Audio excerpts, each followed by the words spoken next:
I am Sister Regina Rosario, belonging to the Sisters of Mercy of the Holy Cross. I was born on 2nd October, which is very significant and important day for me.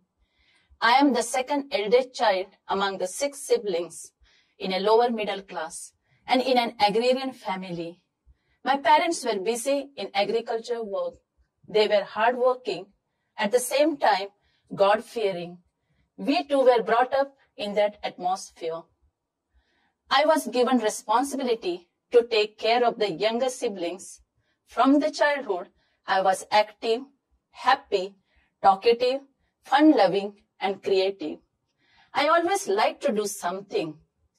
I would go to help sisters and fathers in our parish, especially leading the choir, helping in the garden, cleaning the church, leading the youth, and visiting the sick, etc. I enjoyed every bit of my life as a young girl, as I spent most of my time in the parish activities and being with sisters in our parish. I was attracted towards their mission as they used to take care of the sick, visiting families, taking care of their spiritual need, etc.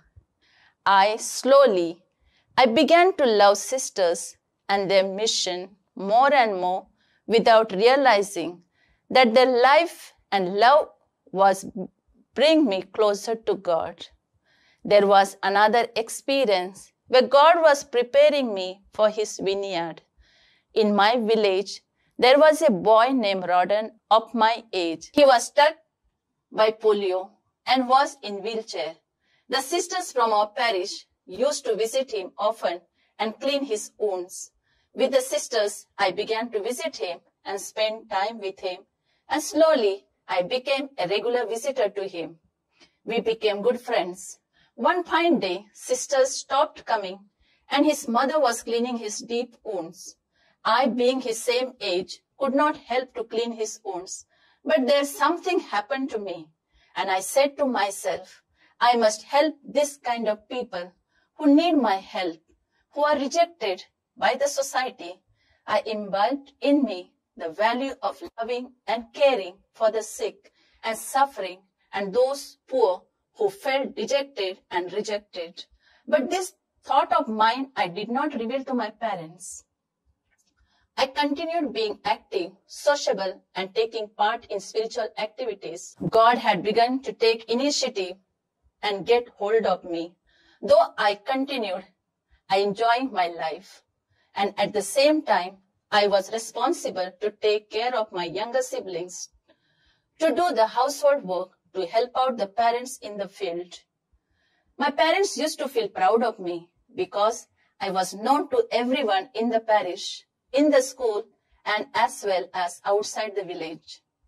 I was also very close to Sister Johanna and her sisters, who belonged to the Sisters of Mercy of the Holy Cross, known as Holy Cross Sisters.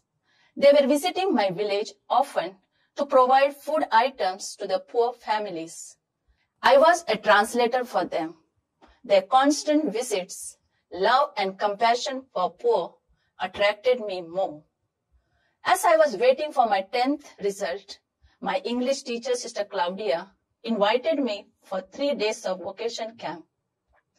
At the end of the camp, gave me some clarity in my discernment, as my result gave me joy of passing my 10th exam. I got invitation from Sisters of Mercy of the Holy Cross to come and see their life as Jesus told his disciples.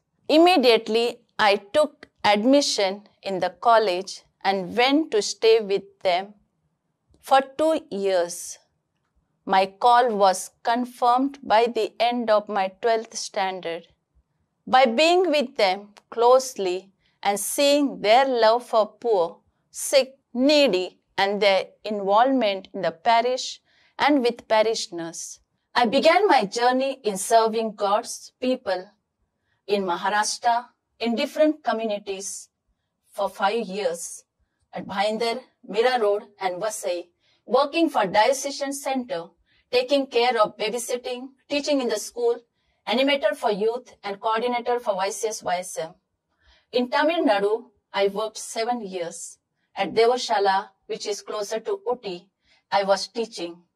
At Orikotai in Tamil Nadu, at Ramnad district, taking care of physically and mentally challenged children. In Karnataka, I worked 3 years. At Mangalore, Trasi, taking care of senior people. At Mungod, worked among the African tribe called Siddhis. In Rome, for 6 years, I worked against women trafficking with different NGOs and migrant people. In Goa, for 6 years, in Tivim Damede, taking care of senior disabled people and women in distress. Yes, what I am today is the grace of God Almighty and continuous support of my parents and dear ones. So I can say in the words of Prophet Jeremiah 1:5, before I formed you in the womb, I knew you, and before you were born, I consecrated you. And I am proud to say that my youngest sister is also a religious sister in the same congregation I belong to. I give this credit to my loving parents who unflinchingly live the faith and continue to be a model for many to follow. Dear friends, in the time of Jesus, he called his disciples, they stayed with him, and they followed him and continued his mission. Today, world is in need of religious people to continue what he has begun. Jesus says, harvest is plenty, but laborers are few. Are you ready to listen to his call and respond to it?